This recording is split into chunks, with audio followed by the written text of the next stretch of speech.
ક્યાં ગામથી આવ્યા ભાઈ તમે? હા ભાભરથી. હા બોલ, ક્યાં તાલુકો કયો તમારો? તાલુકો ભાભર, જિલ્લો બનાસકાંઠા. બનાસકાંઠા, બરોબર બરોબર. ને રાંધનપુર તમારે કેટલું શેરું થઈને? અમારે રાધનપુર 30 કિલોમીટર થાય ભાભર. 30 કિલોમીટર, બરાબર. તો તમને શું તકલીફ હતી? નસની તકલીફ હતી.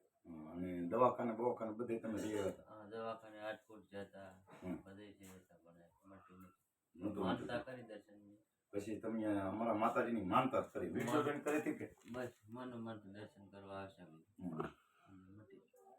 તો વગર દવાઈ અને વગર બોલાય તમે ખાલી માનતા કરી તો તમને મટી ગયું? માનતા જ કરી. બરાબર બરાબર. વગર દવા. તો તમને અમારા માતાજીનું કામ કેવું લાગ્યું? અસર સારું લાગે. સારું સારું. તો હું કોઈની પાસે લઉં છું ના. કે એવું કાંઈ તમને દેખાણું ના, કે ના. બા આવડા ભાઈ લે છે? ના. પછી હું કોઈ ભેદભાવ રાખતો નથી, ગમે એ જ્ઞાતિ હોય, મારે 18 વરણ હરીખા. અને જે કરે છે એ મારી માતાજી સારું કરે છે, હું આમાં કાંઈ જાણતો નથી. તો તમને સારું થયું ને ભાઈ? હા, ખાલી સારું થયું. પગે લાગવાની માનતા તમે કરી, હું પગે લાગી પગે જાય. લાગવાની. તો તમને રેડી થઈ ગયું ને ભાઈ? રેડી થઈ તો ગયું. જય શક્તિ માતા. જય.